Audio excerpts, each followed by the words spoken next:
Là, il me donne la patte. Il me donne la patte et je dis t'es OK? Il me dit il est OK. On va travailler.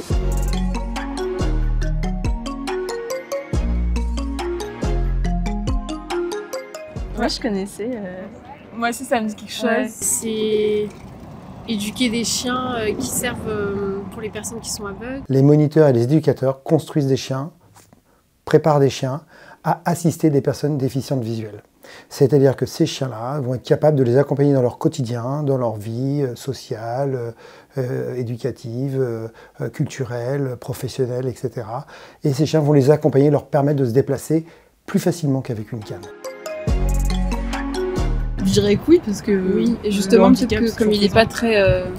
on n'en parle pas énormément, peut-être que les gens ne sont pas au courant que c'est une option. Je vois ça comme quelque chose d'assez compliqué et difficile à atteindre. Et je pense qu'il n'y a pas beaucoup de monde. Je pense que c'est un peu niche.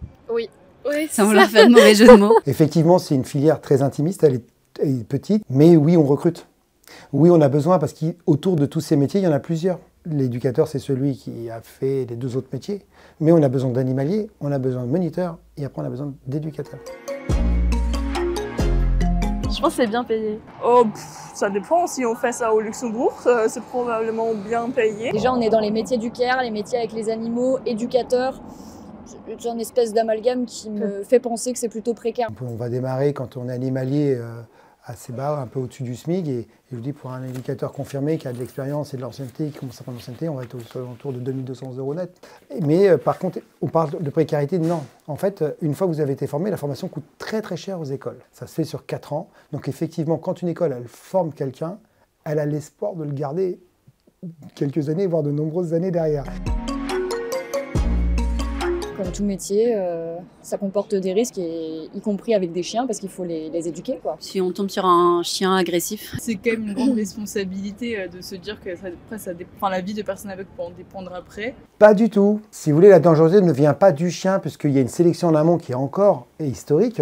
La fédération a créé ses propres élevages, et en fait, ils ont été sur des lignées de labrador, de golden, de berger allemand. C'est essentiellement les 3 races les plus représentées.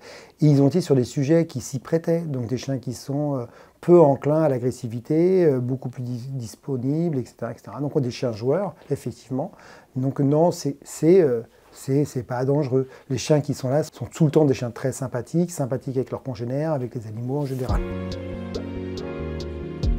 J'ai très peur des chiens, donc je pense pas du tout. Je pense qu'il faut avoir quand même une fibre avec les animaux. Et bon, je les aime bien, mais j'ai pas l'impression que ce soit réciproque.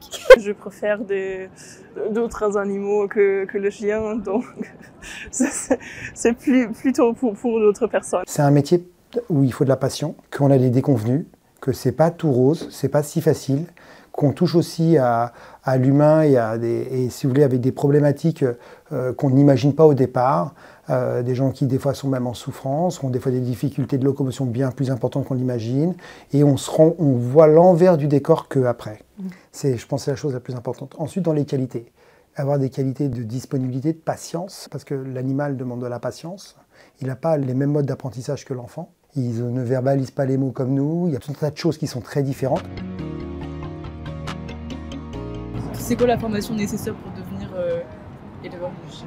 C'est très long, c'est un long processus. Donc il y a 2 années sur la partie moniteur, qui est une école qui est fédérée au niveau national, la Fédération française des chiens guides d'aveugles. Et ensuite, après, vous avez 2 années sur la partie de l'handicap pour le déficient visuel. Et c'est qu'après ces 4 années de formation que ces futurs éducateurs sont en mesure de remettre des chiens, de faire des remises de chiens à des déficients visuels. Combien de temps il faut traîner un chien pour l'éduquer? La formation, elle commence pratiquement dès que le chien il entend et qu'il ouvre les yeux. C'est une formation passive, hein, je vous rassure, on ne prend pas du show de 10 jours, on ne le fait pas travailler, mais par des sons, par des contacts, on va commencer à habituer le chien à un certain nombre de choses. Ensuite, l'élevage, passé la phase des 6 semaines à peu près, va préparer le chiot à sa sortie. Donc pareil, par la diversité des contacts, des choses qu'il va le voir, entendre, etc.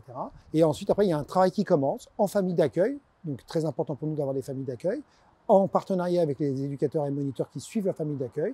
Et à l'âge de 10 mois, le chien rentre en école. Et là, il y a à peu près 10 mois de travail. Est-ce qu'on dresse un chien pour le donner à n'importe qui ou il y a une rencontre qui se fait parce que ça reste un animal de compagnie? Il y a des prises de contact qui se font. Au bout d'un certain temps, quand on s'aperçoit que ça match, On propose plusieurs chiens à la personne.